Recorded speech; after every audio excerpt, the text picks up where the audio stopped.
G'day punters, welcome back to the MacBet early mover Easter edition. Happy Easter, John, and how good the long weekend. Yes, happy Easter, everyone.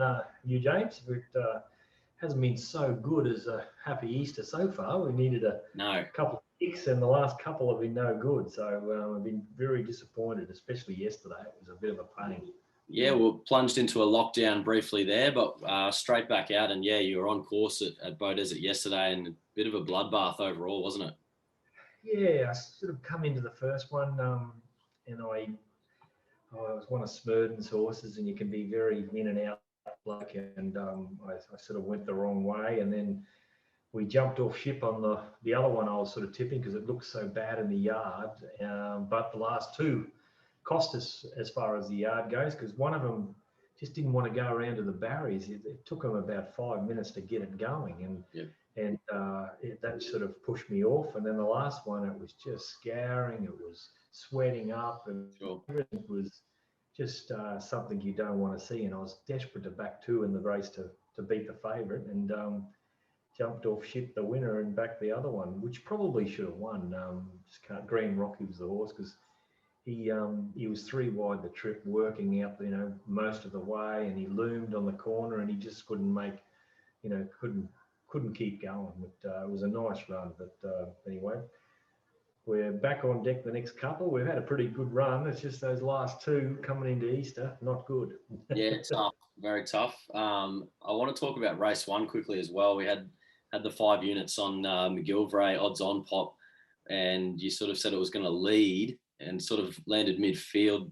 I might be talking through my pocket. I didn't think it was the best ride. I didn't think it was really there was much vigor there, but I do want to hear your opinion on the race. It's funny you saying that, because I didn't see him to the first race, but after the second race, was it after the second race or the first race? For the second race, he nearly fell off the horse. He couldn't actually get it back to the yard. He was that crook. So somehow he kept on riding for the rest of the day. Right. But he was butchers. And so there was no real vigor from him. And, he just knuckled down and rode. But oh God, it was sickening when I see him on the second, coming back to scale. He won the second race, I think. Okay. And you just sort of shaking your head, just sort of how bad he looked. Right.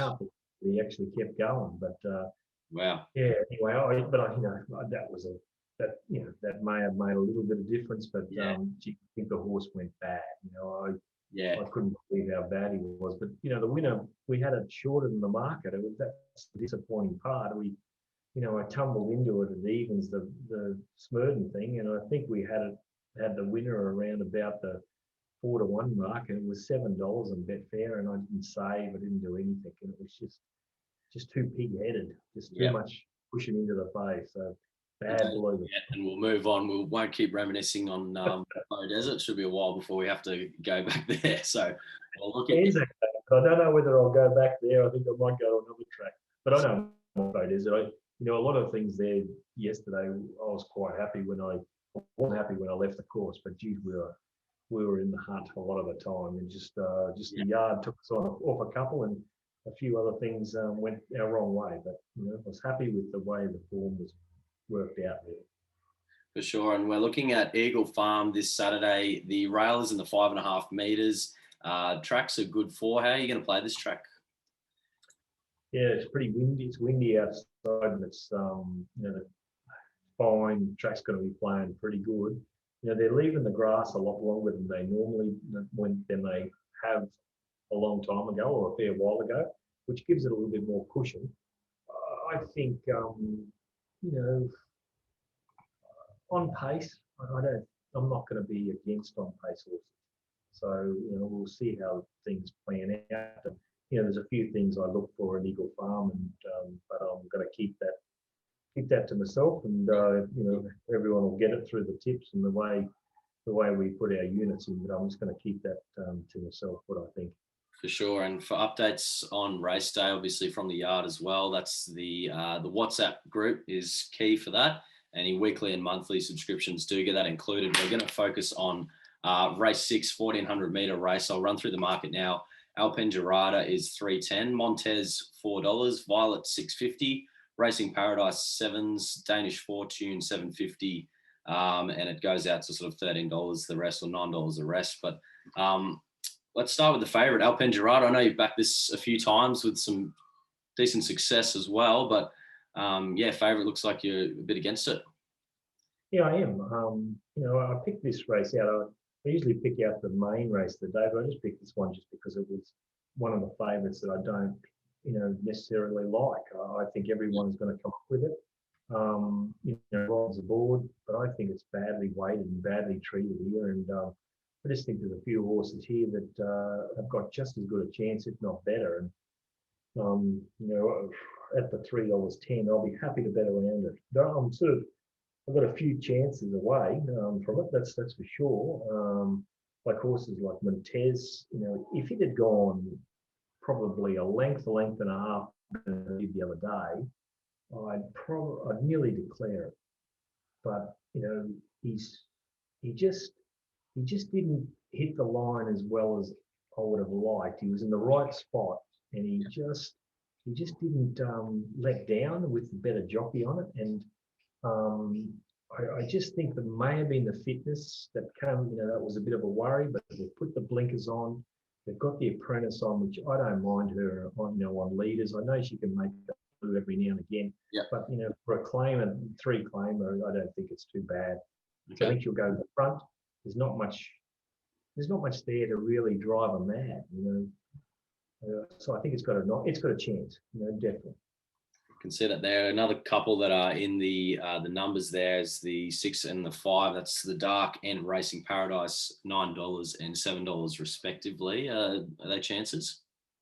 Yeah, both of them have got chances. I think the Dark, especially. I think the horse is flying. Went around the middle of the track the other day, but I don't think that was too big a disadvantage because a few did it, or a number of them did it on that day. So the question mark with him is he's back in distance again. I think he's pretty much gone through up to around the 2,000 metres on the wet track, and then he's worked his way back down to 4,000, and he hasn't really given him a break. So it's not as if he's gone 2,000 back to 1,400, given him 40 days off or something. He's kept racing him and just kept on dropping him back, and that's a concern for mine. But he is, the right odds. If he can push forward a little bit, Duplessis, which he sometimes does and sometimes gives up halfway through doing that. He pushes a little bit, and then all of a sudden he panics and says, "Oh my God, what am I doing here?" And then he grabs hold. So I think he's on a fit horse and he should be going forward. And horses like Racing Paradise might, with the blinkers off, I think will go forward a little bit, but grab hold because he's got the blinkers off. So they'll be happy enough to sort of take a sit. So I don't think there's a lot of speed. So horses like Montez and the Dark, I think they're the right horses. Okay, and yeah, as far as an early move would be, what would the early play be? Would you be betting or just backing both? I'm going to back both. I have got Racing Paradise shorter than the market at the moment, but I didn't think it was much of a run the other day, and I'm questioning that my price. I'll probably just push it out a little bit, just because I think it's just that he's in the right spot and the pace is going to suit him. There's a lot of advantages that I've given him, so I'm going to take a few of those away because I just thought he was disappointing the other day. So I think I think Montez, I think it's the right horse. I don't think you can do your money if you back it each way. Okay. The lead. Right, there you go. Well, good luck at Eagle Farm on Saturday. I'll be down there as well. We're going to do some videos from the yard. First you're hearing about it, but we'll do, hopefully we don't get booted like the boys did the other week. But yeah, we'll do a couple of videos from the yard just with the audio stuff that we're offering. We'll tweet those out on Twitter. Tommy Turbo might be 2 for 2 in getting kicked out, I suppose. Yeah, because he'll be down there as well. So there'll be the 3 of us. So I don't know how many you're going to do. You do 1 or 2 or something. We'll do a couple of videos, yeah, but they won't kick you out. Don't say that. No mock. That's good. All right. Thanks, John. Cheers. All right, James.